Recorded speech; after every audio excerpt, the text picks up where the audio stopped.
ನಮಸ್ಕಾರ. ಆರೋಗ್ಯವೇ ಭಾಗ್ಯ ವಿಶೇಷ ಕಾರ್ಯಕ್ರಮಕ್ಕೆ ಸ್ವಾಗತ. ನಾನು ಮಧು ನಾಗೇಶ್.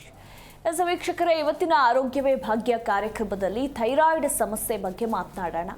ಸಾಕಷ್ಟು ದಿನಗಳಿಂದ ಈ ಒಂದು ಪ್ರಾಬ್ಲಮ್ ಬಗ್ಗೆ ನೀವು ಜೀ ಕನ್ನಡ ನ್ಯೂಸ್ನಲ್ಲಿ ನೋಡ್ತಾ ಇದ್ದೀರಾ. ಆದರೆ ಇನ್ನೂ ಕೂಡ ಜನರಿಗೆ ಅರಿವು ಮೂಡಿಸೋದು ಬಹಳ ಇಂಪಾರ್ಟೆಂಟ್ ಅಂತಲೇ ಹೇಳಬಹುದು. ಯಾಕಂದರೆ ಈ ಒಂದು ಥೈರಾಯ್ಡ್ ಸಮಸ್ಯೆಯಿಂದ ಇತ್ತೀಚಿನ ದಿನಗಳಲ್ಲಿ ಸಾಕಷ್ಟು ಮಂದಿ ಬಳಲ್ತಾ ಇದ್ದಾರೆ.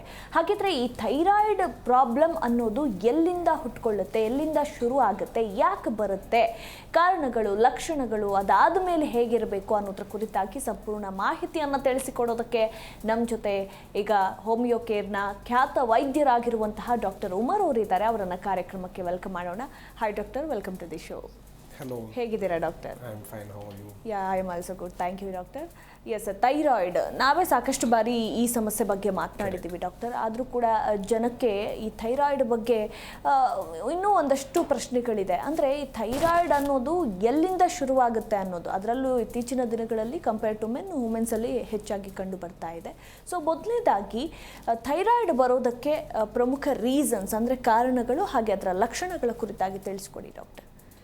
ನೋಡಿ, ಬೇಸಿಕ್ಲಿ ಥೈರಾಯ್ಡ್ ಸಮಸ್ಯೆ ಅಥವಾ ಈ ಒಂದು ಥೈರಾಯ್ಡ್ ಗ್ರಂಥಿ ಏನಿದೆಯೋ ಇದು ನಮ್ಮ ದೇಹದಲ್ಲಿ ಒಂದು ತುಂಬ ಇಂಪಾರ್ಟೆಂಟ್ ಫಂಕ್ಷನ್ನ ಪ್ಲೇ ಮಾಡ್ತಾ ಹೋಗುತ್ತೆ. ಸರ್ಟನ್ ಹಾರ್ಮೋನ್ಸ್ ರಿಲೀಸ್ ಮಾಡ್ತಾ ಹೋಗುತ್ತೆ. ಸೊ ಈ ಹಾರ್ಮೋನ್ಸ್ ನಮ್ಮ ದೇಹದ ಡೆವಲಪ್ಮೆಂಟಿಗೆ ತುಂಬಾ ಇಂಪಾರ್ಟೆಂಟ್ ಆಗುತ್ತೆ. ಸೊ ನಮ್ಮ ಫಿಸಿಕಲ್ ಡೆವಲಪ್ಮೆಂಟ್ ಇರಬಹುದು, ಮೆಂಟಲ್ ಡೆವಲಪ್ಮೆಂಟ್ ಇರಬಹುದು. ಸೊ ಇವೆಲ್ಲನೂ ಕೂಡ ಈ ಒಂದು ಥೈರಾಯ್ಡ್ ಹಾರ್ಮೋನ್ಸ್ ಮೇಲೆ ಡಿಪೆಂಡ್ ಆಗ್ತಾ ಹೋಗುತ್ತೆ. ಒಂದು ವೇಳೆ ಈ ಥೈರಾಯ್ಡ್ ಹಾರ್ಮೋನ್ಸಲ್ಲಿ ಏನಾದರೂ ಏರುಪೇರಾದಾಗ, ಅಥವಾ ಅದು ತುಂಬ ಹೆಚ್ಚಾಗಿ ಉತ್ಪತ್ತಿ ಆಗ್ತಾ ಇದ್ದಾಗ, ಅಥವಾ ತುಂಬ ಕಡಿಮೆ ಉತ್ಪತ್ತಿ ಆಗ್ತಾ ಇದ್ದಾಗ, ಅಥವಾ ಆ ಒಂದು ಥೈರಾಯ್ಡ್ ಗ್ರಂಥಿಯಲ್ಲಿ ಏನಾದರೂ ಊತ ಕಂಡು ಬಂದಾಗ, ಗಡ್ಡೆ ಕಂಡು ಬಂದಾಗ, ಇದಕ್ಕೆ ನಾವು ಥೈರಾಯ್ಡ್ ಡಿಸೀಸ್ ಅಂತ ಹೇಳ್ತೀರಿ. ಸೊ ಇವೆಲ್ಲದಲ್ಲೂ ಕೂಡ ನಾವು ನೋಡಿದಾಗ ಈ ಒಂದು ಹೈಪೋ ಫಂಕ್ಷನಿಂಗ್ ಏನಿದೆಯೋ, ಅಂದರೆ ಈ ಒಂದು ಥೈರಾಯ್ಡ್ ಗ್ಲ್ಯಾಂಡ್ ಫಂಕ್ಷನಿಂಗ್ ಕಡಿಮೆ ಆಗೋದು ತುಂಬ ಕಾಮನ್ ಆಗಿ ನಾವು ನೋಡ್ತೀವಿ. ಸೊ ಈ ಒಂದು ಥೈರಾಯ್ಡ್ ಸಮಸ್ಯೆ ಬರೋದಕ್ಕೆ ನಾನಾ ಕಾರಣಗಳನ್ನ ನಾವು ನೋಡಬಹುದು. ಸೊ ಈಗ ನಾವು ಏಜ್ ವೈಸ್ ನಾವು ಹೋಗ್ತಾ ಹೋಗೋಣ. ಸೊ ಜನರಲಿ ಸರ್ಟನ್ ಜೆನೆಟಿಕ್ ಫ್ಯಾಕ್ಟರ್ಸ್ನ ನಾವು ನೋಡ್ತೀರಿ, ವೇರ್ ಒಂದು ಏಜ್ ಜೆನೆಸಿಸ್ ಅಂತ ನಾವು ನೋಡ್ತೀರಿ, ವೇರ್ ಹುಟ್ಟ ಮಕ್ಕಳಲ್ಲಿ ಈ ಒಂದು ಥೈರಾಯ್ಡ್ ಗ್ಲ್ಯಾಂಡ್ ಇರೋದೇ ಇಲ್ಲ, ಪ್ರೆಸೆಂಟ್ ಇರೋದಿಲ್ಲ, ಅಥವಾ ಅದು ತುಂಬಾ ಸ್ಮಾಲ್ ಆಗಿರುತ್ತೆ. ಅದಕ್ಕೆ ನಾವು ಏಜೆನೆಸಿಸ್ ಅಂತ ನಾವು ಹೇಳ್ತೀರಿ. ಸೊ ಈ ಒಂದು ಸಮಸ್ಯೆ ಆಗ್ತಾ ಗ್ರ್ಯಾಜುವಲಿ ಈ ಒಂದು ಥೈರಾಯ್ಡ್ ಸಮಸ್ಯೆ ಇದರಿಂದ ಆಗ್ತಾ ಹೋಗುತ್ತೆ. ಒಂದು ನಂತರ ನಾವು ನೋಡ್ತೀರಿ ವೇರ್ ಒಂದು ಸ್ಟ್ರಾಂಗ್ ಫ್ಯಾಮಿಲಿಯಲ್ ಹಿಸ್ಟ್ರಿ ಇದ್ದಾಗ, ಅಂದರೆ ತಂದೆ ಅಥವಾ ತಾಯಿ ಅಥವಾ ಇವರ ಬ್ಲಡ್ ರಿಲೇಷನ್ಸಲ್ಲಿ ಯಾರಿಗಾದ್ರೂ ಒಬ್ಬರಲ್ಲಿ ಈ ಒಂದು ಸಮಸ್ಯೆ ಇದ್ದರೆ ಮಕ್ಕಳಿಗೂ ಕೂಡ ಈ ಒಂದು ಸಮಸ್ಯೆ ಬರಬಹುದು. ಇದು ಒಂದು ಮುಖ್ಯವಾದ ಕಾರಣ ನಾವು ನೋಡಬಹುದು. ಅದರ ಜೊತೆ ನಮ್ಮ ದೇಹದಲ್ಲಿ ಒಂದು ವೇಳೆ ಏನಾದರೂ ಈ ಒಂದು ಸಿಕ್ಯಾಟ್ರಿನ್ ರಿದಮ್ ಅಂತ ನಾವು ಹೇಳ್ತೀರಿ. ಸಿಕ್ಯಾಟ್ರಿನ್ ರಿದಮ್ ಅಂತ ಹೇಳಿದ್ರೆ ನಮ್ಮ ದೇಹದಲ್ಲಿ ಒಂದು ಬಯಾಲಜಿಕಲ್ ಕ್ಲಾಕ್ ಅಂತ ನಾವು ಹೇಳ್ತೀರಿ. ಸೊ ಈ ಒಂದು ವೇಳೆ ಈ ಬಯಾಲಜಿಕಲ್ ಕ್ಲಾಕ್ ಡಿಸ್ಟರ್ಬ್ ಆದಾಗ ಇದು ಹೇಗಾಗುತ್ತಂದರೆ, ಈಗ ಫಾರ್ ಎಕ್ಸಾಂಪಲ್ ನಾವು ರಾತ್ರಿ ಹೊತ್ತು ನಮಗೆ ನಮ್ಮ ಬಾಡಿಗೆ ರೆಸ್ಟ್ ಬೇಕಿರುತ್ತೆ, ನಮಗೆ ನಿದ್ದೆ ಬೇಕಿರುತ್ತೆ. ಸೊ ಬೆಳಗಿನ ಜಾವ ನಾವು ಆ್ಯಕ್ಟಿವ್ ಆಗಿರ್ತೀರಿ, ಓಡಾಡ್ತಿರ್ತೀರಿ, ಕೆಲಸ ಎಲ್ಲ ಮಾಡ್ತೀರಿ, ಮತ್ತು ರಾತ್ರಿ ನಮಗೆ ರೆಸ್ಟ್ ಬೇಕಿರುತ್ತೆ. ಸೊ ಒಂದು ವೇಳೆ ಇದನ್ನು ನಾವು ವಿರುದ್ಧವಾಗಿ ನಾವು ಮಾಡಿದಾಗ, ಅಂದರೆ ನಾವು ದಿನ ಪೂರ್ತಿ ಮಲಗಿದ್ರಿ, ರಾತ್ರಿ ಎಲ್ಲ ಎಚ್ಚರಿಕೆಯಲ್ಲಿ ಇದ್ರಿ, ಈ ಥರ ಇದ್ದಾಗ ಈ ಒಂದು ಬಯಾಲಜಿಕಲ್ ಕ್ಲಾಕ್ ಡಿಸ್ಟರ್ಬ್ ಆಗ್ತಾ ಹೋಗುತ್ತೆ. ಸೊ ಒಂದಿನ ಎರಡು ದಿನ ಆದರೆ ಪ್ರಾಬ್ಲಮ್ ಇರೋದಿಲ್ಲ, but for a very long time ಇದನ್ನೇ ನಾವು ಮಾಡ್ತಾ ಹೋದಾಗ ಸ್ಪೆಸಿಫಿಕ್ಕಾಗಿ ನಾವು ನೋಡ್ತೀರಿ ವೇರ್ ತುಂಬ ಜಾಸ್ತಿ night shifts for a long period ಮಾಡೋರಲ್ಲಿ ಈ ಒಂದು ಸಿಕ್ಯಾಟ್ರಿನ್ ರಿದಮ್ ಡಿಸ್ಟರ್ಬ್ ಆಗ್ತಾ ಹೋಗುತ್ತೆ. ಸೊ ಈ ಒಂದು ವೇಳೆ ಈ ಸಿಕ್ಯಾಟ್ರಿನ್ ರಿದಮ್ ಡಿಸ್ಟರ್ಬ್ ಆಗ ಡೆಫಿನೆಟ್ಲಿ ಈ ಥರದ ಒಂದು ಹಾರ್ಮೋನಲ್ ಸಮಸ್ಯೆ ಕಂಡುಬರಬಹುದು. ವಿತ್ ದಟ್ ನಮ್ಮ ಲೈಫ್ ಸ್ಟೈಲ್ ನಾವು ಚೆನ್ನಾಗಿ ಇಟ್ಕೊಂಡಿರಲಿಲ್ಲ ಅಂದಾಗ, ನಾವು ಯಾವುದೇ ಥರದ ಒಂದು ವ್ಯಾಯಾಮ ಮಾಡ್ತಾ ಇಲ್ಲ, ಪೌಷ್ಟಿಕ ಆಹಾರ ತಗೊಳ್ತಾ ಇಲ್ಲ, ಆಗ ಇದ್ದಾಗಲೂ ಕೂಡ ಈ ಒಂದು ಸಮಸ್ಯೆ ಬರಬಹುದು. ತುಂಬ ಜಾಸ್ತಿ ಸ್ಟ್ರೆಸ್ ಆ್ಯಂಡ್ ಸ್ಟ್ರೈನ್ ಆದಾಗ, ಎಂಗ್ಸೈಟಿ ಜಾಸ್ತಿ ಆದಾಗ, ಭಯ ಆದಾಗಲೂ ಕೂಡ ಈ ಒಂದು ಸಮಸ್ಯೆ ಆಗಬಹುದು. ಸರ್ಟನ್ ಇಂಡಿವಿಜುವಲ್ಸಲ್ಲಿ ನಾವು ನೋಡ್ತೀರಿ ವೇರ್ ಸರ್ಟನ್ ಏಜ್ ಗ್ರೂಪಲ್ಲಿ, ಫಾರ್ ಎಕ್ಸಾಂಪಲ್ ಮಹಿಳೆಯರಲ್ಲಿ 13-14 ವರ್ಷದಲ್ಲಿ ಈ ಒಂದು ಸಮಸ್ಯೆ ಕಂಡುಬರಬಹುದು. ಹಲೋ ಹಲೋ ಮೇಡಮ್, ನಮಸ್ತೆ. ನಮಸ್ತೆ ಅಮ್ಮ, ನಿಮ್ಮ ಹೆಸರು? ನನ್ನ ಹೆಸರು ಪಾರ್ವತಿ ಅಂತ, ದಾವಣಗೆರೆಯಿಂದ. ಓಕೆ, ಏನು ಪ್ರಾಬ್ಲಮ್ ಇದೆ? ಡಾಕ್ಟರ್ ಇದ್ದಾರೆ, ಮಾತಾಡಿ. ಓಕೆ. ಹಲೋ. ಹಲೋ, ನಮಸ್ತೆ ಡಾಕ್ಟರ್. ನಮಸ್ತೆ ಮಾ. ಡಾಕ್ಟರ್ ನಮ್ಮ ಅಮ್ಮರಿಗೆ ಥೈರಾಯ್ಡ್ ಗಂಟ್ಲ ಹತ್ರ ಥೈರಾಯ್ಡ್ ಆಗಿತ್ತೆ ಅಂತ ಮೊದಲು ಹೇಳಿದ್ರು. ಓಕೆ, ಅದಾದ್ಮೇಲೆ ಅವ್ರಿಗೆ ಥೈರಾಯ್ಡ್ ಕ್ಯಾನ್ಸರ್ ಅಂತ ಹೇಳಿದ್ದಾರೆ. ಸರಿ. ಇವಾಗ ಥೈರಾಯ್ಡ್ ಮಾತ್ರೆ ಎಲ್ಲ ಡೈಲಿ ಒಂದೊಂದು ತಗೋತಾ ಇದ್ದಾರೆ. ಓಕೆ, ಅದು ಗಡ್ಡೆ ಮಾತ್ರ ಒಳಗಡೆ ಇದೆ, ಅದಕ್ಕೇನಾದರೂ ಸಜೆಷನ್ ಇದೆಯಾ? ಓಕೆ, ನೋಡಿಮ್ಮ, ಈ ಒಂದು ಥೈರಾಯ್ಡ್ ಗಡ್ಡೆಯಲ್ಲಿ ಈ ಎರಡು ಥರದ ಗಡ್ಡೆಗಳನ್ನ ನಾವು ನೋಡ್ತೀವಿ. ಒಂದು ಕ್ಯಾನ್ಸರಸ್ ಗಡ್ಡೆ, ಇನ್ನೊಂದು ನಾನ್ ಕ್ಯಾನ್ಸರಸ್ ಗಡ್ಡೆ. ಅದಕ್ಕೆ ನಾವು ಗಾಯ್ಟರ್ ಅಂತ ಹೇಳ್ತೀವಿ. ಸೊ ಈಗ ತಾವು ಆಲ್ರೆಡಿ ತೋರಿಸಿದ್ದೀರಾ ಇದು ಗಡ್ಡೆ ಕ್ಯಾನ್ಸರಸ್ ಗಡ್ಡೆ ಇದೆ ಅಂತ ಹೇಳ್ತಿದ್ದೀರಾ. ಇದರಲ್ಲಿ 4 ಸ್ಟೇಜ್ನ ನಾವು ನೋಡ್ತೀರಮ್ಮ. So first stage, second stage, third and fourth stage ಅಂತ ಇರುತ್ತಮ್ಮ.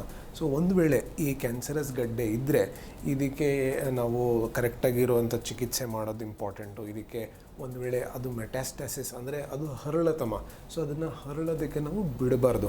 ಸೊ ಅದಕ್ಕೆ ಇಮಿಡಿಯೇಟಾಗಿ ಮೆಡಿಕೇಷನ್ಸ್ ಜೊತೆ ಒಂದು ವೇಳೆ ಅವಶ್ಯಕತೆ ಇದ್ದಾಗ ಅದಕ್ಕೆ ನಾವು ಡೆಫಿನೆಟ್ಲಿ ಆಪ್ರೇಷನ್ ಮಾಡಿಸ್ಬೇಕಾಗತ್ತೆ. ಆಪ್ರೇಷನ್ ಮಾಡಿ ಅದನ್ನು ತೆಗೆದು ನಂತರ ಮತ್ತೆ ಬರ್ದಿದಂಗೂ ಕೂಡ ನಾವು ನೋಡ್ಕೊಳ್ಬೇಕು. ಇದು ಮಾಡೋದು ತುಂಬ ಇಂಪಾರ್ಟೆಂಟ್ ಅಮ್ಮ. ಈಗ ತಾವು ತೊಗೊಳ್ತಿರೋ ಮಾತ್ರೆ ಏನಿದೆಯೋ ಅದು ಥೈರಾಯ್ಡ್ ಹಾರ್ಮೋನ್ಸ್ನ ಮೇಂಟೈನ್ ಮಾಡೋದಕ್ಕೆ ಹೆಲ್ಪ್ ಆಗುತ್ತಮ್ಮ. ಸೊ ಆ ಏನು ಗಡ್ಡೆ ಇದೆಯೋ ಆ ಗಡ್ಡೆನ ಸರಿ ಮಾಡೋದಕ್ಕೆ ಸರ್ಟನ್ ಬೇರೆ ಟೆಸ್ಟ್ಸ್ ಇರುತ್ತೆ. ಒಂದು ಪೆಟ್ ಸಿ ಟಿ ಅಂತ ನಾವು ಹೇಳ್ತೀರಿ, ಇದನ್ನು ನಾವು ಮಾಡಬೇಕಾಗತ್ತೆ. ಒಂದು ವೇಳೆ ಅದು ಬೇರೆ ಪಾರ್ಟ್ಸಿಗೆ ಹರಳಿರಲಿಲ್ಲ ಅಂದರೆ ಸರ್ಟನ್ ಮೆಡಿಕೇಷನ್ಸಲ್ಲಿ ಅದನ್ನು ನಾವು ಸರಿ ಮಾಡಬಹುದು. ಒಂದು ವೇಳೆ ಅದು ಸ್ಪ್ರೆಡ್ ಆಗ್ತಿದ್ರೆ ಅದಕ್ಕೆ ಡೆಫಿನೆಟ್ಲಿ ನಾವು ಸರ್ಜರಿ ಮಾಡಬೇಕಾಗತ್ತೆ. ವಿತ್ ದಟ್ ಸರ್ಟನ್ ಬೇರೆ ಮೆಡಿಸಿನ್ಸ್ ಇರುತ್ತೆ. ಇವನ್ನೆಲ್ಲ ನಾವು ಕರೆಕ್ಟಾಗಿ ಮಾಡ್ತಾ ಹೋದರೆ ಡೆಫಿನೆಟ್ಲಿ ಇದನ್ನು ನಾವು ಕಂಟ್ರೋಲ್ ಮಾಡಬಹುದಮ್ಮ. ಓಕೆ ಮಾ, ಥ್ಯಾಂಕ್ ಯು ಕರೆ ಮಾಡಿದ್ದಕ್ಕಾಗಿ. ಇನ್ನು ಡಾಕ್ಟರ್, ಈ ಥೈರಾಯ್ಡ್ ಪ್ರಾಬ್ಲಮ್ಮು ವುಮೆನ್ಸಲ್ಲಿ ಯಾಕೆ ಬರುತ್ತೆ, ಯಾವ ಏಜಿಂದ ಅಂತ ಹೇಳ್ತಾ ಇದ್ರೆ ಕಂಟಿನ್ಯೂ ಮಾಡಿ. ಸೊ ಹೆಣ್ಮಕ್ಕಳಲ್ಲಿ ಈ ಒಂದು ಸಮಸ್ಯೆ ವೇರ್ ಅರೌಂಡ್ 13-14 ಇಯರ್ಸಲ್ಲಿ ಅವ್ರಿಗೆ ಫಸ್ಟ್ ಟೈಮ್ ಯಾವಾಗ ಅವ್ರಿಗೆ ಋತುಚಕ್ರ ಬರುತ್ತೋ ಆ ಒಂದು ಏಜ್ ಗ್ರೂಪಲ್ಲಿ ಸರ್ಟನ್ ಮಹಿಳೆಯರಲ್ಲಿ, ಸರ್ಟನ್ ಹುಡುಗಿರಲ್ಲಿ ಈ ಒಂದು ಸಮಸ್ಯೆ ಕಂಡುಬರಬಹುದು. ಇದಕ್ಕೆ ನಾವು ಸಬ್ ಕ್ಲಿನಿಕಲ್ ಅಂತ ಹೇಳ್ತೀವಿ. ವೇರ್ ಸರ್ಟನ್ ಹಾರ್ಮೋನಲ್ ಇಂಬ್ಯಾಲೆನ್ಸ್ ಆದಾಗ ಈ ಒಂದು ಸಮಸ್ಯೆ ಆಗಬಹುದು. ನಂತರ ಮಹಿಳೆಯರಲ್ಲಿ ಡ್ಯೂರಿಂಗ್ ಪ್ರೆಗ್ನೆನ್ಸಿ ಇರಬಹುದು ಅಥವಾ ಪೋಸ್ಟ್ ಡೆಲಿವರಿ ಮತ್ತು ಈ ಒಂದು ಹಾರ್ಮೋನಲ್ ಇಂಬ್ಯಾಲೆನ್ಸ್ ಆಗ್ತಾ ಈ ಒಂದು ಥೈರಾಯ್ಡ್ ಡಿಸ್ಫಂಕ್ಷನ್ ಆಗಬಹುದು. But over a period of time ಈ 13 to 16 ಇಯರ್ಸ್ ಏಜ್ ಗ್ರೂಪಲ್ಲಿ ಅದಾಗದೆ ಹಾಗೆ ಸರಿ ಹೋಗ್ಬಿಡುತ್ತೆ. ಸರ್ಟನ್ ಇಂಡಿವಿಜುವಲ್ಸಲ್ಲಿ ಡ್ಯೂರಿಂಗ್ ಪ್ರೆಗ್ನೆನ್ಸಿ ಕಂಡು ಬಂದಾಗ ಆಫ್ಟರ್ ಡೆಲಿವರಿ ಅದಾಗದೆ ಸರಿ ಹೋಗುತ್ತೆ. ಒಂದು ವೇಳೆ ಅವರಲ್ಲಿ ಸ್ಟ್ರಾಂಗ್ ಫೆಮಿಲಿಯಲ್ ಹಿಸ್ಟ್ರಿ ಇದ್ದಾಗ, ಅಂದರೆ ಅವ್ರ ತಂದೆ ತಾಯಿ ಅಥವಾ ಯಾರಿಗಾದ್ರೂ ಒಬ್ಬರಲ್ಲಿ ಇಬ್ಬರಲ್ಲೂ ಕೂಡ ಈ ಒಂದು ಸಮಸ್ಯೆ ಡ್ಯೂರಿಂಗ್ ಪ್ರೆಗ್ನೆನ್ಸಿ ಈ ಒಂದು ಥೈರಾಯ್ಡ್ ಸಮಸ್ಯೆ ಕಂಡು ಬಂದಾಗ ಅದು ಪೋಸ್ಟ್ ಡೆಲಿವರಿ ಹಾಗೆ ಕಂಟಿನ್ಯೂ ಕೂಡ ಆಗಬಹುದು. ಒಂದು ಅಥವಾ ಡ್ಯೂರಿಂಗ್ ಪ್ರೆಗ್ನೆನ್ಸಿ ಬೇರೆ ಏನಾದರೂ ಸಮಸ್ಯೆ ಆಗಿ ತುಂಬ ವೆಯ್ಟ್ ಗೇನ್ ಆಗಿ ವೆಯ್ಟ್ ಲಾಸ್ ಆಗಲಿಲ್ಲ, ಅಥವಾ ಅದರ ಜೊತೆ ಡಯಾಬಿಟೀಸ್ ಬಂತು, ಅಥವಾ ಆಲ್ರೆಡಿ ಮಾರ್ಬಿಡ್ ಒಬೇಸಿಟಿ ಇತ್ತು, ಈ ಥರ ಸರ್ಟನ್ ರಿಸ್ಕ್ ಫ್ಯಾಕ್ಟರ್ಸ್ ಇದ್ದಾಗ ಈ ಒಂದು ಸಮಸ್ಯೆ ಮತ್ತೆ ಹಾಗೆ ಕಂಟಿನ್ಯೂ ಕೂಡ ಆಗಬಹುದು.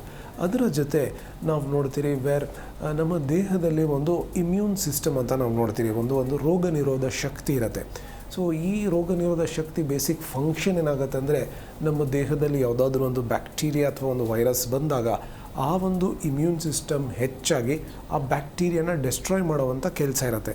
ವೆರಾಸ್ ಈ ಥರದ ಒಂದು ಆಟೋ ಇಮ್ಯೂನ್ ಡಿಸೀಸಸಲ್ಲಿ ಏನಾಗುತ್ತೆ ಅಂದರೆ ಯಾವುದೇ ಥರದ ಒಂದು ಬ್ಯಾಕ್ಟೀರಿಯಾ ಇಲ್ಲದೆ, ವೈರಸ್ ಇಲ್ಲದೆ ಈ ಇಮ್ಯೂನ್ ಸಿಸ್ಟಮ್ ಆ್ಯಕ್ಟಿವೇಟ್ ಆಗಿ ನಮ್ಮ ಥೈರಾಯ್ಡ್ ಗ್ಲ್ಯಾಂಡ್ನ ಹೆಲ್ತಿ ಸೆಲ್ಸ್ನ ಕ್ಯಾಪ್ಚರ್ ಮಾಡಿ ಡೆಸ್ಟ್ರಾಯ್ ಮಾಡ್ತಾ ಹೋಗುತ್ತೆ. ಸೊ ಇದಾದಾಗಲೂ ಕೂಡ ಒಬ್ಬ ವ್ಯಕ್ತಿಗೆ ಥೈರಾಯ್ಡ್ ಸಮಸ್ಯೆ ಆಗಬಹುದು. ಸೊ ಈ ಥರ ಒಬ್ಬ ವ್ಯಕ್ತಿಗೆ ಥೈರಾಯ್ಡ್ ಸಮಸ್ಯೆ ಬರೋದಕ್ಕೆ ನಾನಾ ಕಾರಣಗಳನ್ನ ನಾವು ನೋಡಬಹುದು. ಓಕೆ ಡಾಕ್ಟರ್, ಮತ್ತೊಬ್ಬರು ಕಾಲರ್ ಇದ್ದಾರೆ, ಮಾತಾಡಿಸ್ಬಿಡೋಣ. ಹಲೋ ಹಲೋ, ನಮಸ್ತೆ ಮಾ, ನಿಮ್ಮ ಹೆಸರು? ನನ್ನ ಹೆಸರು ಸರೋಜಮ್ಮ ಅಂತ ಮೇಡಮ್. ಎಲ್ಲಿಂದ ಕರೆ ಮಾಡಿದ್ದೀರಾ? ದಾವಣಗೆರೆಯಿಂದ ಮೇಡಮ್. ಓಕೆ, ಮಾತಾಡಿ, ಡಾಕ್ಟರ್ ಇದ್ದಾರೆ. ಹಲೋ. ಹಲೋ, ನಮಸ್ತೆ ಡಾಕ್ಟರ್. ನಮಸ್ತೆ ಮ್ಯಾಮ್. ನಾವು ದಾವಣಗೆರೆಯಿಂದ ಸರೋಜಮ್ಮ ಅಂತೇಳಿ, ನಮ್ಗೆ ಒಂದು 49-50 ವಯಸ್ಸು ಮೇಡಮ್ ಸರ್. ಓಕೆ, ದಾವಣಗೆರೆಯಿಂದ ಸರ್. ಸರಿ ಮ್ಯಾಮ್, ನಿಮ್ಮ ಪ್ರಶ್ನೆ ಕೇಳಿಸ್ತಾ ಇದೆ.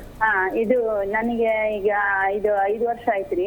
ಮೊದ್ಲ ತೋರಿಸಿದಾಗ ಥೈರಾಯ್ಡ್ ಅಂತ ಬಂತ್ರಿ. ಗೋಣ ಹತ್ರ ಒಂದಿಷ್ಟೇ ಗಡ್ಡಿ ಆಗಿತ್ತು. ಓಕೆ, ಅದರಿಂದ ಹೋಗಿ ಡಾಕ್ಟರ್ ಹತ್ರ ತೋರಿಸಿದ್ರಿ. ಅವರು ಥೈರಾಯ್ಡ್ ಅಮ್ಮ ಇದು ಮಾತ್ರೆ ತಗೋ ಅಂತ ಸ್ಕ್ಯಾನಿಂಗ್ ಎಲ್ಲ ಮಾಡಿದ್ರಿ. ಮಾತ್ರೆ ತಗೋ ಅಂತಾನೆ ಇದ್ದೆ. ಈಗ 5 ವರ್ಷ ಆಯ್ತು. ಈಗ ಏನೈತ್ರಿ, ಅದು ಒಂದ್ ಸ್ವಲ್ಪ ಗಡ್ಡೆ ಅದು ಹೆಂಗೈತೆ ಹಂಗೈತೆ. ಅದೇನ್ ನನಗೆ ನುಂಗಾಕ ಏನಾದ್ರು ತ್ರಾಸ ಕೊಡಲ್ಲ ಸರ್. ಸುತ್ತಲೂ ಕೊಳ್ಳಿಂದ ಬೆನ್ನಿಂದ ಅಲ್ಲೆಲ್ಲ ನೋವು ಬರುತ್ತೆ ಸರ್ ಅದು ನನಗೆ. ಓಕೆ, ಸರಿ. ಈ ಸಮಸ್ಯೆ, ಈ ನುಂಗಕ್ಕೆ ಈ ಸಮಸ್ಯೆ ದಿನ ಇರತ್ತಮ್ಮ ಅಥವಾ ಯಾವಾಗಾದ್ರೂ ಒಮ್ಮೆ ಇರತ್ತಮ್ಮ? ಇಲ್ರಿ, ಹಂಗೆ ಐತಿ. ಅದು ದೊಡ್ಡದಾಕಂತ ಬರುತ್ತೆ. ಈಗ ಸಣ್ಣದಿತ್ರಿ, ಒಂದಿಷ್ಟೇ ಇಷ್ಟು ದುಡ್ಡು ಇತ್ತು ಅಂತದ್ ಈಗ ಸ್ವಲ್ಪ ಗಡ್ಡಿ ಆದಂಗ ಆಗ್ತೈತ್ರಿ. ಕೊಳ್ಳತ್ರ ತಳ್ಯಾಕ್ ಬರ್ತೈತಿ. ಹತ್ರ ಇದ್ದಿದ್ದು ಹಿಂಗ್ ತಳಗ್ ಬಂದೈತ್ರಿ ಅದು ಹಂಗೆ. ಸರಿ, ಈಗ ಒಂದು 3-4 ತಿಂಗಳ ಮುಂಚೆ ಏನಾದರೂ ಮತ್ತೆ ಒಂದು ಸ್ಕ್ಯಾನಿಂಗ್ ಏನಾದರೂ ಮಾಡಿಸಿದ್ದೀರಮ್ಮ? ಹ್ಞೂ ಮಾಡ್ಸಿದ್ರಿ ಸರ್, ಸ್ಕ್ಯಾನಿಂಗ್ ಮಾಡ್ಸಿದ್ವಿ ಎಲ್ಲ. ಅವ್ರೇನಂತಾರ್ರಿ ಥೈರಾಯ್ಡ್ ಕ್ಯಾನ್ಸರ್ ಅಮ್ಮ ಇದು ಅಂತ ಅಂದ್ರಿ ಅವರು. ಅಂದು ಈಗಾಗಲೇ 2 ವರ್ಷ ಆಯ್ತು ಮಾಡಿಸ್ಕೊಳ್ರಿ ಅಂತ ಅಂದ್ರಿ. ನಾವು ಬಿಡ ಅದೇ ನನಗೇನ್ ತ್ರಾಸ ಕೊಟ್ಟಿಲ್ಲ, ನೋವು ಇಲ್ಲ, ಊಟ ಮಾಡಕ್ಕೂ ತೊಂದ್ರೆ ಇಲ್ಲ, ಯಾವ್ದು ತೊಂದ್ರೆ ಇಲ್ಲ ಅಂತ ಸುಮ್ಮನೆ ಬಿಟ್ಟೇನಿ. ಈಗ ಏನೈತಿಲ್ರಿ, ಈ 1-2 ತಿಂಗಳಾಯ್ತು ಇನ್ ಕೊಳ್ಳೆ ಸುತ್ತ ಎಲ್ಲ ಬೆನ್ನಿಂದೆಲ್ಲ ನರ ಒಂಥರ ಜಗ್ಗದಂಗ ಆಗ್ತದ ಸರ್. ಸರಿ, ಸೂಜಿ ಹಾಕ್ಬಿಟ್ಟು ಆ ಭಾಗಕ್ಕೆ ಸೂಜಿ ಹಾಕ್ಬಿಟ್ಟು ಟೆಸ್ಟ್ ಮಾಡಿದಾರಮ್ಮ? ಹಾ ಮಾಡ್ಯಾರ ಸರ್, ಸೂಜಿ ಹಾಕಿ ಅದು ಟೆಸ್ಟ್ ಆಗೈತ್ರಿ. ಆಮೇಲೆ ಹಿಂಗ್ ಸ್ಕ್ಯಾನಿಂಗ್ ಆಗ ಅಲ್ಲಿ ಒಂಥರ ಇದನ್ನ ಹಾಕಿ ಅದನ್ನು ನೋಡಿದ್ರು, ಮಾಡ್ಯಾರ್ರಿ. ಸರಿ, ಇಲ್ಲೇ ದಾವಣಗೆರೆಯಲ್ಲಿ ಮಾಡ್ತೀವಿ ಸರ್. ಓಕೆ. ನೋಡಿಮ್ಮ, ಈಗ ತಾವು ಹೇಳ್ತಿರೋ ಪ್ರಶ್ನೆ ಪ್ರಕಾರ ನಿಮಗೆ ಏನು ಕಾಯಿಲೆ ಇದೆ ಅಂತ ತಮಗೆ ಗೊತ್ತಾಗಿದೆ. ಸೊ ಈಗ ಅದು ತೊಂದರೆ ಕೊಡ್ತಾ ಇಲ್ಲ, ಒಂದು ತುಂಬ ಒಳ್ಳೆಯ ಸಮಸ್ಯೆಮ್ಮ. ಬಟ್ ಅದು ನಾಳೆ ದಿನ ಹೀಗೆ ಇರುತ್ತೆ ಅಂತ ಹೇಳೋದು ಕಷ್ಟಮ್ಮ. ಸೊ ಈಗ ಆಲ್ರೆಡಿ ಇದು ಡಯಾಗ್ನೋಸ್ ಆಗಿದೆ, ನಿಮಗೆ ಸಿ ಆಫ್ ಥೈರಾಯ್ಡ್ ಗ್ಲ್ಯಾಂಡ್ ಆಗಿದೆ ಅಂತ ನಿಮಗೆ ಗೊತ್ತಾಗಿದೆಯಮ್ಮ. ಸೊ ಇದಕ್ಕೆ ಇನಿಷಿಯಲಿ ಅದು ನಿಮಗೆ ತೊಂದರೆ ಕೊಡೋದಿಲ್ಲಮ್ಮ. ನಿಮಗೆ ನುಂಗಕ್ಕೆ ತೊಂದರೆ ಆಗೋದಿಲ್ಲ, ಪದೇ ಪದೇ ಗಂಟ್ಲು ನೋವು ಬರೋದು, ಜ್ವರ ಬರೋದು, ತೂಕ ಕಡಿಮೆ ಆಗೋದು, ಇಂಥದ್ದು ಏನೂ ಆಗೋದಿಲ್ಲ. ಬಟ್ ಅದು ಹೆಚ್ಚಾದರೆ ನಾಳೆ ದಿನ ಸಮಸ್ಯೆ ಆಗಬಹುದು. ಸೊ ಇದಕ್ಕೆ ಕರೆಕ್ಟಾಗಿರುವಂಥ ತಾವು ಚಿಕಿತ್ಸೆ ಮಾಡಿದ್ರೆ ಡೆಫಿನೆಟ್ಲಿ ಇಂಪ್ರೂವ್ ಆಗ್ತಾ ಹೋಗುತ್ತೆ. ಸೊ ಇದರಲ್ಲಿ ಸರ್ಟನ್ ಟೈಪ್ಸ್ ಇರುತ್ತಮ್ಮ. ಒಂದು ವೈಲ್ಡ್ ಟೈಪ್ ಅಂತ ಹೇಳ್ತೀರಿ, ಅದು ತುಂಬ ಬೇಗ ಹೆಚ್ಚಾಗ್ತಾ ಹೋಗುತ್ತೆ. ಸೊ ನಿಮ್ಮದಲ್ಲಿ ಅದು ಇಲ್ಲಮ್ಮ. ಸೊ ತಾವು ಹೇಳ್ತಿರೋ ಹಿಸ್ಟ್ರಿ ಪ್ರಕಾರ ಸೊ ಇದಕ್ಕೆ ಕರೆಕ್ಟಾಗಿರೋಂಥ ಚಿಕಿತ್ಸೆ ಇರಬಹುದು, ಅಥವಾ ಅದು ತುಂಬ ನಿಮಗೆ ಈಗ ಲಾಸ್ಟ್ 5 ವರ್ಷಕ್ಕೆ ಮುಂಚೆ ಮತ್ತು ಈ ತಾವು ಮಾಡಿಸಿರೋ ಸ್ಕ್ಯಾನಿಂಗಲ್ಲಿ ಒಂದು ವೇಳೆ ಅದರಲ್ಲಿ ವ್ಯಾಸ್ಕ್ಯುಲಾರಿಟಿ ಅಂತ ಹೇಳ್ತೀರಿ, ಅಂದರೆ ಅದರಲ್ಲಿ ರಕ್ತದ ಫ್ಲೋ ಏನಾದರೂ ಹೆಚ್ಚಾಗಿದ್ದರೆ ಅಥವಾ ಅದರ ಸೈಜ್ ಹೆಚ್ಚಾಗಿದ್ದರೆ ಅದಕ್ಕೆ ತಾವು ಇಮಿಡಿಯೇಟಾಗಿ ಸರ್ಟನ್ ಮೆಷರ್ಸ್ ಮಾಡೋದು, ಔಷಧಿ ಮಾಡೋದು ಅಥವಾ ಅದನ್ನು ಆಪ್ರೇಟ್ ಮಾಡೋದು ತುಂಬಾ ಇಂಪಾರ್ಟೆಂಟ್ ಆಗತ್ತಮ್ಮ. ಓಕೆ, ಥ್ಯಾಂಕ್ ಯು ಮಾ, ಕರೆ ಮಾಡಿದ್ದಕ್ಕಾಗಿ. ಎಸ್ ಡಾಕ್ಟರ್, ಇನ್ನೂ ಸಾಕಷ್ಟು ಜನ ಕರೆ ಮಾಡ್ತಾ ಇದ್ದಾರೆ, ಮಾತಾಡೋಣ. ಇನ್ನು ಡಾಕ್ಟರ್, ಈಗ ಥೈರಾಯ್ಡ್ ಸಮಸ್ಯೆ ಅನ್ನೋದು ಒಂದು ಬಾರಿ ಬಂದುಬಿಟ್ರೆ ಅದು ಜೀವನ ಪೂರ್ತಿ ಹಾಗೇ ಇರುತ್ತಾ, ವಾಸಿನೇ ಆಗೋದಿಲ್ವಾ? ನಾವು ಸ್ಟಾರ್ಟಿಂಗ್ ಸ್ಟೇಜಲ್ಲೇ ಟ್ರೀಟ್ಮೆಂಟ್ ತೆಗೆದುಕೊಂಡ್ರೂ ಕೂಡ ನಮಗದು ದಿನೇ ದಿನೇ ಇನ್ನೂ ಹೆಚ್ಚಾಗ್ತಾ ಇದೆಯಲ್ಲ, ಯಾಕೆ ಅಂತ ಸಾಕಷ್ಟು ಮಂದಿಯ ಪ್ರಶ್ನೆ ಆಗಿದೆ. ಸೊ ಏನು ಹೇಳ್ತೀರಾ? ನೋಡಿ, ಯಾವುದೇ ನಮ್ಮ ದೇಹದಲ್ಲಿ ಯಾವುದೇ ಒಂದು ಡಿಸ್ಫಂಕ್ಷನ್ ಆದಾಗ ಅದರಲ್ಲಿ ಸರ್ಟನ್ ಸ್ಟೇಜಸ್ ಇರುತ್ತೆ. ಸೊ ಒಂದು ವೇಳೆ ಆ ಸ್ಟೇಜ್ ಮೇಲೆ ಹೋಗಿಬಿಟ್ಟಿದ್ದಾಗ ಅದರಿಂದ ಕಾಂಪ್ಲಿಕೇಶನ್ಸ್ ಆಗಬಹುದು ಅಥವಾ ಅದರಿಂದ ಸಾಕಷ್ಟು ಸಮಸ್ಯೆ ಆಗಬಹುದು. ಒಂದು ವೇಳೆ ಆ ಸ್ಟೇಜಲ್ಲಿದ್ದೇ ಇದ್ದಾಗ ಆಗ ಅದನ್ನು ಡೆಫಿನೆಟ್ಲಿ ಒಂದು ಪ್ಯಾಲಿಯೇಟಿವ್ ಕೇರ್ ನಾವು ಮಾಡಬೇಕಾಗತ್ತೆ. ಒಂದು ವೇಳೆ ಆ ಸ್ಟೇಜಲ್ಲಿ ಇರಲಿಲ್ಲ, ಕಡಿಮೆ ಸ್ಟೇಜಲ್ಲಿ ಇತ್ತಂದರೆ ಅದಕ್ಕೆ ಕರೆಕ್ಟಾಗಿರುವಂಥ ಚಿಕಿತ್ಸೆ ಇರಬಹುದು, ಅಥವಾ ನಾವು ಮಾಡ್ತಿರುವಂಥ ಲೈಫ್ ಸ್ಟೈಲ್ ಮಾಡಿಫಿಕೇಷನ್ಸ್ನ ನಾವು ಮಾಡಿದ್ರೆ ಡೆಫಿನೆಟ್ಲಿ ಅದನ್ನು ಸಂಪೂರ್ಣವಾಗಿ ಗುಣ ಮಾಡ್ಕೊಳ್ಬಹುದು. ಅದು ಕೂಡ ಈಗ ಹೋಮಿಯೋಪತಿ ಚಿಕಿತ್ಸೆಯಲ್ಲಿ ನಾವೇನು ಮಾಡ್ತೀರಂದರೆ, ಈಗ ಒಬ್ಬ ವ್ಯಕ್ತಿಗೆ ಥೈರಾಯ್ಡ್ ಹಾರ್ಮೋನ್ ಸಮಸ್ಯೆ ಇದ್ದಾಗ ಅಥವಾ ಈ ಥೈರಾಯ್ಡ್ ಹಾರ್ಮೋನ್ ಕಡಿಮೆ ಪ್ರಮಾಣದಲ್ಲಿ ಉತ್ಪತ್ತಿ ಆಗ್ತಾ ಇದ್ದಾಗ ಡಾಕ್ಟರ್, ಟ್ರೀಟ್ಮೆಂಟ್ ಬಗ್ಗೆ ಮಾತಾಡೋಣ. ಒಬ್ರು ಕಾಲರ್ ಇದ್ದಾರೆ. ಹಲೋ ಹಲೋ, ನಮಸ್ತೆ ಮಾ, ಸ್ವಲ್ಪ ಜೋರಾಗಿ ಮಾತಾಡಿ. ಹಲೋ ಹೇಳಿ, ನಿಮ್ಮ ಹೆಸರು?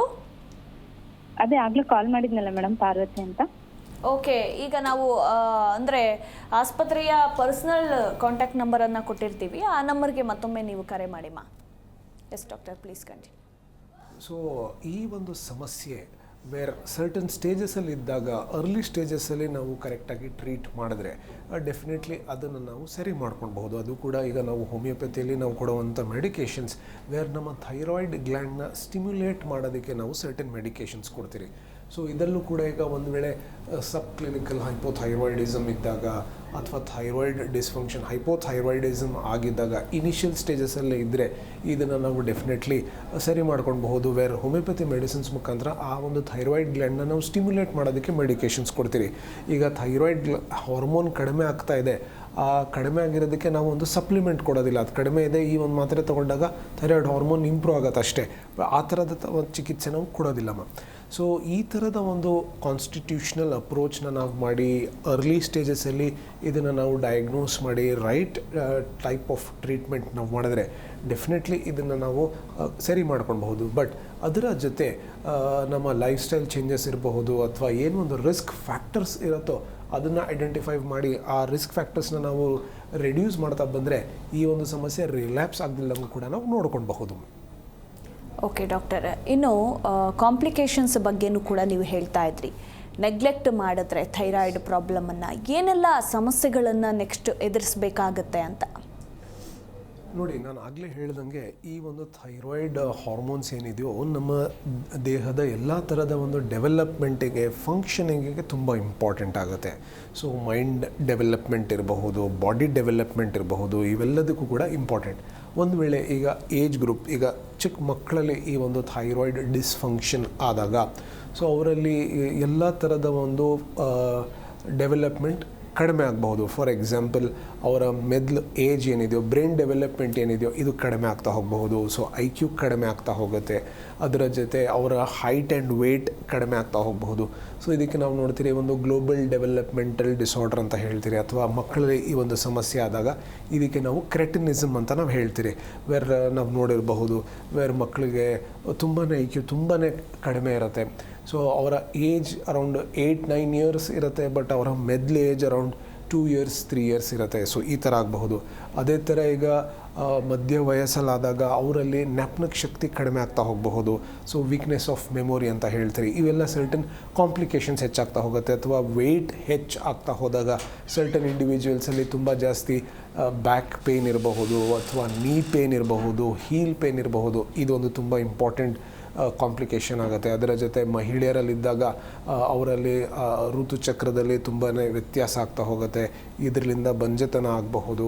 ಸೊ ಪುರುಷರಲ್ಲೂ ಕೂಡ ಇದೇ ಥರದ ಒಂದು ಸಮಸ್ಯೆ ಆಗಬಹುದು. ಅವರಲ್ಲೂ ಕೂಡ ಈ ಒಂದು ಮೇಲ್ ಇನ್ಫರ್ಟಿಲಿಟಿ ಆಗೋದಕ್ಕೆ ಈ ಒಂದು ತುಂಬ ಇಂಪಾರ್ಟೆಂಟ್ ಪ್ರೈಮ್ ರೀಸನ್ ಅಂತ ನಾವು ಹೇಳಬಹುದು.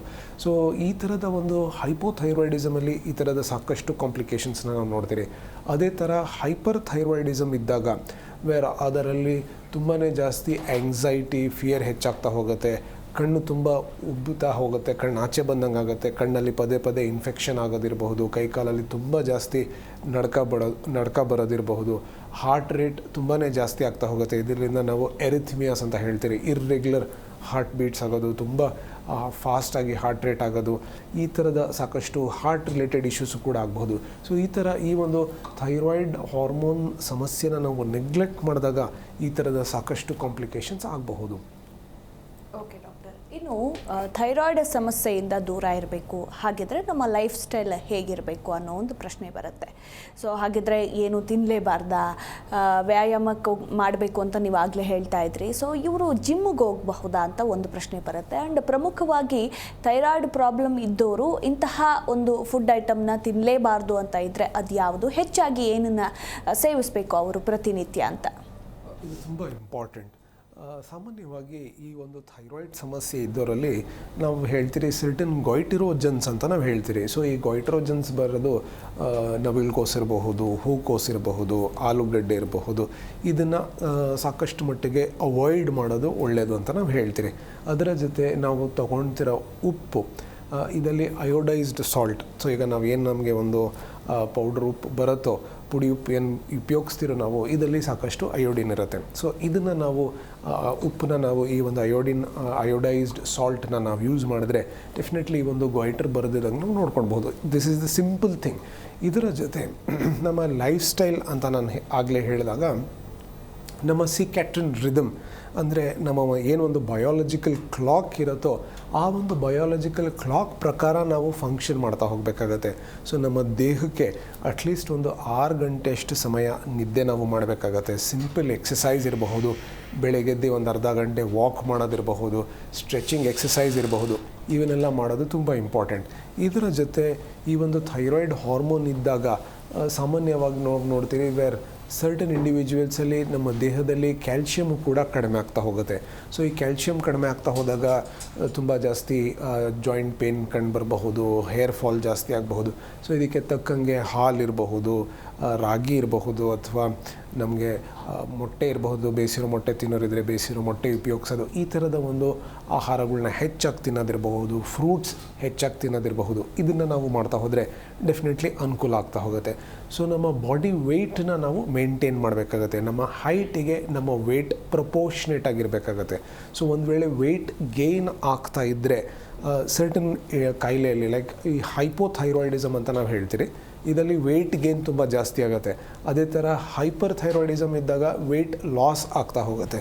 ಸೊ ಈಗ ಒಂದು ವೇಳೆ ವೆಯ್ಟ್ ಹೆಚ್ಚಾಗ್ತಾ ಇದ್ದರೆ ಅದನ್ನು ರೆಡ್ಯೂಸ್ ಮಾಡೋದಕ್ಕೆ ಕಾರ್ಬೋಹೈಡ್ರೇಟ್ಸ್ನ ರೆಡ್ಯೂಸ್ ಮಾಡೋದಿರಬಹುದು, ಪ್ರೋಟೀನ್ನ ಜಾಸ್ತಿ ಮಾಡೋದಿರಬಹುದು, ಈ ಥರದ ಒಂದು ಡಯಟನ್ನು ನಾವು ಫಾಲೋ ಮಾಡಬೇಕಾಗತ್ತೆ. ಒಂದು ವೇಳೆ ವೆಯ್ಟ್ ಲಾಸ್ ಆಗ್ತಾಯಿದ್ರೆ ಆಗ ಕಾರ್ಬೋಹೈಡ್ರೇಟ್ಸ್ನ ಹೆಚ್ಚಾಗಿ ತೊಗೊಳೋದು, ಪ್ರೋಟೀನು ಹೆಚ್ಚಾಗಿ ತೊಗೊಳೋದು, ಈ ಥರ ಮಾಡೋದು ಇಂಪಾರ್ಟೆಂಟ್ ಆಗುತ್ತೆ. ಸೊ ಯಾವ ಥರದ ಒಂದು ಸಮಸ್ಯೆ ಇದೆಯೋ ಅದ್ರ ಮೇಲೆ ತಕ್ಕಂಗೆ ಡಾಕ್ಟರ್ನ ಕನ್ಸಲ್ಟ್ ಮಾಡಿ ಕರೆಕ್ಟಾಗಿ ಮೆಡಿಕೇಷನ್ಸ್ ಆ್ಯಂಡ್ ಡಯಟನ್ನ ಫಾಲೋ ಮಾಡಿದ್ರೆ ಡೆಫಿನೆಟ್ಲಿ ಹೆಲ್ಪ್ ಆಗುತ್ತೆ. ಆಗಲೇ ಒಬ್ಬರು ಕಾಲರ್ ಹೇಳ್ತಾ ಇದ್ರು ಡಾಕ್ಟರ್, ಅಂದರೆ ಕ್ಯಾನ್ಸರ್ ಅಂತ ಹೇಳ್ತಾ ಇದ್ದಾರೆ ನನಗೆ ಅಂತ. ಸೊ ಯಾವ ಸ್ಟೇಜಿಗೆ ಬಂದ ಮೇಲೆ ಈ ಕ್ಯಾನ್ಸರ್ ಬರುತ್ತೆ ಅಂತ? ನೋಡಿ, ಕ್ಯಾನ್ಸರ್ ಆಗೋದು ಟೋಟಲಿ ಡಿಫರೆಂಟ್ ಥಿಂಗ್. ಈಗ ಥೈರಾಯ್ಡ್ ಗ್ಲ್ಯಾಂಡಲ್ಲಿ ನಾನು ಆಗಲೇ ಹೇಳಿದಂಗೆ 2 ಥರದ ಗಡ್ಡೆಗಳು ಆಗಬಹುದು. ಸೊ ಒಂದು ಗಡ್ಡೆ ಆಗುತ್ತೆ, ಇದಕ್ಕೆ ನಾವು ಗಾಯ್ಟರ್ ಅಂತ ಹೇಳ್ತೀರಿ. ಇದರಲ್ಲಿ ಕ್ಯಾನ್ಸರ್ ಇರೋದಿಲ್ಲ, ಇದು ನಾನ್ ಕ್ಯಾನ್ಸರಸ್ ಗಡ್ಡೆ. ವೆರೆಸ್ ಒಂದು ಇನ್ನೊಂದು ಗಡ್ಡೆ ಆದಾಗ ಅದರಲ್ಲಿ ಸೆಲ್ ಪ್ರಾಲಿಫರೇಷನ್ ಹೆಚ್ಚಾಗಿದ್ದಾಗ ಆಗ ಅದಕ್ಕೆ ನಾವು ಕ್ಯಾನ್ಸರಸ್ ಗಡ್ಡೆ ಅಂತ ನಾವು ಹೇಳ್ತೀರಿ. ಸೊ ಈ ಕ್ಯಾನ್ಸರಸ್ ಗಡ್ಡೆಯಲ್ಲೂ ಕೂಡ ಮತ್ತೆ ಸ್ಟೇಜಸ್ ಇರುತ್ತೆ. ಸೊ ಇನಿಷಿಯಲ್ ಸ್ಟೇಜಸ್ಸಲ್ಲಿ ಅದು ಎಸಿಂಪ್ಟೊಮ್ಯಾಟಿಕ್ ಆಗಿ ಇರಬಹುದು. ಸೊ ಇದರ ಅರ್ಥ ಅದಕ್ಕೆ ನಾವು ಟ್ರೀಟ್ಮೆಂಟೇ ಮಾಡ್ದಂಗೆ ಹಾಗೆ ಬಿಡೋದು ಒಳ್ಳೆಯದಲ್ಲ. ಸೊ ಅದಕ್ಕೆ ಕರೆಕ್ಟಾಗಿ ಚಿಕಿತ್ಸೆ ನಾವು ಮಾಡೋದು ತುಂಬ ಇಂಪಾರ್ಟೆಂಟ್. ಈಗ ನಮ್ಮ ದೇಹದಲ್ಲಿ ಅಥವಾ ಕುತ್ತಿಗೆ ಭಾಗದಲ್ಲಿ ಗಡ್ಡೆ ಬಂದಿದ ತಕ್ಷಣವೇ ಅದು ಕ್ಯಾನ್ಸರ್ ಅಂತ ನಾವು ತಿಳ್ಕೊಳ್ಳೋದು ತಪ್ಪು. ಬಟ್ ಅದು ಏನೋ ಒಂದು ಗಡ್ಡೆ ಇದೆ ಅಂತ ನೆಗ್ಲೆಕ್ಟ್ ಮಾಡೋದು ಕೂಡ ತಪ್ಪಾಗುತ್ತೆ. ಸೊ ಅದು ಗಡ್ಡೆ ಇದ್ದಾಗ ಅದಕ್ಕೆ ನಾವು ಪರೀಕ್ಷೆ ಮಾಡ್ಕೊಳೋದು ಇಂಪಾರ್ಟೆಂಟ್. ಒಂದು ಸ್ಕ್ಯಾನಿಂಗ್ ಇರಬಹುದು ಅಥವಾ ಒಂದು FNAC ಅಂತ ನಾವು ಹೇಳ್ತೀರಿ, ಫೈನ್ ನೀಡಲ್ ಸೈಟೋಲೇಷನ್ ಆಸ್ಪಿರೇಷನ್ ಅಂತ ಹೇಳ್ತೀರಿ, ಇದನ್ನು ಮಾಡಿಸೋದು ಇಂಪಾರ್ಟೆಂಟ್. ಸೊ ಇದರಲ್ಲಿ ನೆಗೆಟಿವ್ ಆಗಿ ಬಂದರೆ ಡೆಫಿನೆಟ್ಲಿ ಏನೂ ತೊಂದರೆ ಇರೋದಿಲ್ಲ. ಒಂದು ವೇಳೆ ಈ 2 ರಿಪೋರ್ಟಲ್ಲೂ ಕೂಡ ಕ್ಯಾನ್ಸರ್ ಅಂತ ಬಂದರೆ ಅದಕ್ಕೆ ತಕ್ಕಂಗೆ ನಾವು ಟ್ರೀಟ್ಮೆಂಟ್ ಮಾಡೋದು ಇಂಪಾರ್ಟೆಂಟ್. ಈಗ ಅದೇನು ತೊಂದರೆ ಕೊಡ್ತಾ ಇಲ್ಲ ಅಂತ ಈಗ ಈ ಕ್ಷಣದಲ್ಲಿ ತೊಂದರೆ ಇಲ್ಲ ಅಂತ ಅದನ್ನು ಬಿಡೋದು ಒಳ್ಳೆಯದಲ್ಲ. ಅದು ನಾಳೆ ದಿನ ಸಾಕಷ್ಟು ತೊಂದರೆ ಕೊಡಬಹುದು. ಸೊ ಈ ಥೈರಾಯ್ಡ್ ಗ್ಲ್ಯಾಂಡಲ್ಲಿ ವೇರಿಯಸ್ ಡಿಸೀಸಸ್ನ ನಾವು ನೋಡಬಹುದು. ವೇರ್ ಸಿಂಪಲ್ ಹೈಪೋಫಂಕ್ಷನಿಂಗ್, ಹೈಪರ್ ಫಂಕ್ಷನಿಂಗ್ ಇರಬಹುದು, ಒಂದು ಸಿಂಪಲ್ ಸಿಸ್ಟ್ ಇರಬಹುದು, ಗಾಯ್ಟರ್ ಇರಬಹುದು, ಒಂದು ಟ್ಯೂಮರು ಕೂಡ ಇರಬಹುದು. ಸೊ ಈ ಥರ ಈ ಒಂದು ಥೈರಾಯ್ಡ್ ಗ್ಲ್ಯಾಂಡಲ್ಲಿ ಒಂದು ಸಿಂಪಲ್ ಹೈಪೋಫಂಕ್ಷನಿಂಗ್, ಒಂದು ಎಸಿಂಪ್ಟೊಮ್ಯಾಟಿಕ್ ಸಿಸ್ಟ್ ನಾಡ್ಯೂಲಿಂದ ಹಿಡಿದು ಕ್ಯಾನ್ಸರ್ವರೆಗೂ ಈ ಥರದ ಒಂದು ಸಮಸ್ಯೆಗಳನ್ನ ನಾವು ನೋಡಬಹುದು. ಓಕೆ ಡಾಕ್ಟರ್, ಇನ್ನು ಥೈರಾಯ್ಡ್ ಅಂದ ತಕ್ಷಣ ಎಲ್ರಿಗೂ ನೆನಪಾಗೋದೆ ಕುತ್ತಿಗೆ ಭಾಗದ ಗಡ್ಡೆ. ಸೊ ಕೆಲವೊಬ್ಬರಿಗೆ ಇದಿರುತ್ತೆ, ಕೆಲವೊಬ್ಬರಿಗೆ ಇರೋದಿಲ್ಲ. ಸೊ ಸಾಕಷ್ಟು ಜನ ಥೈರಾಯ್ಡ್ ಅಂದರೆ ಗಡ್ಡೆ ಬಂದರೆ ಅದು ಥೈರಾಯ್ಡ್ ಅಂತ ಅಂದ್ಕೊಂಡ್ಬಿಟ್ಟಿದ್ದಾರೆ. ಸೊ ಈ ಕುತ್ತಿಗೆ ಭಾಗದಲ್ಲಿ ಯಾಕೆ ಗಡ್ಡೆ ಬರುತ್ತೆ ಅಂತ? ಈ ಕುತ್ತಿಗೆ ಭಾಗದಲ್ಲಿ ನಮ್ಮ ಈ ಒಂದು ಥೈರಾಯ್ಡ್ ಗ್ಲ್ಯಾಂಡ್ ಪ್ರೆಸೆಂಟ್ ಇರೋದು. ಸೊ ಈ ಥೈರಾಯ್ಡ್ ಗ್ಲ್ಯಾಂಡಲ್ಲಿ ನಾವು ನೋಡ್ತೀರಿ 2 ಲೋಬ್ಸ್ನ ನಾವು ನೋಡ್ತೀರಿ, ಒಂದು right lobe and left lobe ಅಂತ ನಾವು ನೋಡ್ತೀರಿ. ಸೊ ಸರ್ಟನ್ ನಮ್ಮ ದೇಹದಲ್ಲಿ certain cell proliferation, cell multiplication ಹೆಚ್ಚಾಗ್ತಾ ಯಾವುದಾದ್ರೂ ಒಂದು ಭಾಗದಲ್ಲಿ ರೈಟ್ ಸೈಡಲ್ಲಿರಬಹುದು ಅಥವಾ ಲೆಫ್ಟ್ ಸೈಡಲ್ಲಿರಬಹುದು ಈ ಸೆಲ್ ಪ್ರಾಲಿಫರೇಷನ್ ಹೆಚ್ಚಾಗಿ ಅಥವಾ ಅಲ್ಲಿ ಒಂದು ನೀರಿನ ಗುಳ್ಳೆ ಫಾರ್ಮ್ ಆಗ್ತಾ ಹೋಗಬಹುದು. ಇದಕ್ಕೆ ನಾವು ಸಿಸ್ಟ್ ಅಂತ ಹೇಳ್ತೀರಿ. ಸೊ ಈ ಥರ ಆದಾಗ ಇದಕ್ಕೆ ನಾವು ಕೊಲಾಯ್ಡಲ್ ಸಿಸ್ಟ್ ಅಂತ ಹೇಳ್ತೀರಿ ಅಥವಾ ಒಂದು ಗಾಯ್ಟರ್ ಅಂತ ನಾವು ಹೇಳ್ತೀರಿ. ಸೊ ಈ ಒಂದು ಗಡ್ಡೆ ಕಂಡು ಬಂದಾಗ ಸೊ ಇವೆಲ್ಲ ನಾನ್ ಕ್ಯಾನ್ಸರಸ್ ಗಡ್ಡೆ. ಸೊ ಈ ಗಡ್ಡೆ ಆಗೋದಕ್ಕೆ ನಾವು ನೋಡ್ತೀರಿ ಒಂದು ತುಂಬ ಇಂಪಾರ್ಟೆಂಟ್ ರೀಸನ್ ನಾವು ನೋಡ್ತೀರಿ ನಮ್ಮ ದೇಹದಲ್ಲಿ ಅಯೋಡಿನ್ ಇಂಟೇಕ್ ಕಡಿಮೆ ಆಗ್ತಾ ಹೋದಾಗ, ನಾವು ತೊಗೊಳ್ತಿರೋ ಆಹಾರದಲ್ಲಿ ಒಂದು ವೇಳೆ ಅಯೋಡಿನ್ ತುಂಬಾ ಕಡಿಮೆ ಇದ್ದರೆ over a period of time ಈ ಒಂದು ಗಡ್ಡೆ ಆಗಬಹುದು. ಸೊ ಇದು ಒಂದು ನಾನ್ ಕ್ಯಾನ್ಸರಸ್ ಗಡ್ಡೆ. ಬಟ್ ಬೇರೆ ಥರದ ಒಂದು ಗಡ್ಡೆ ಆದಾಗ, ಕ್ಯಾನ್ಸರಸ್ ಗಡ್ಡೆ ಆದಾಗ ಅದರ ಪ್ಯಾಥಾಲಜಿ, ಹಿಸ್ಟೋಪ್ಯಾಥಾಲಜಿ ಬೇರೆನೇ ಇರುತ್ತೆ. ಅದರ ರೀಸನ್ಸ್ ಬೇರೆ ಇರಬಹುದು, ಜೆನೆಟಿಕ್ ಇರಬಹುದು.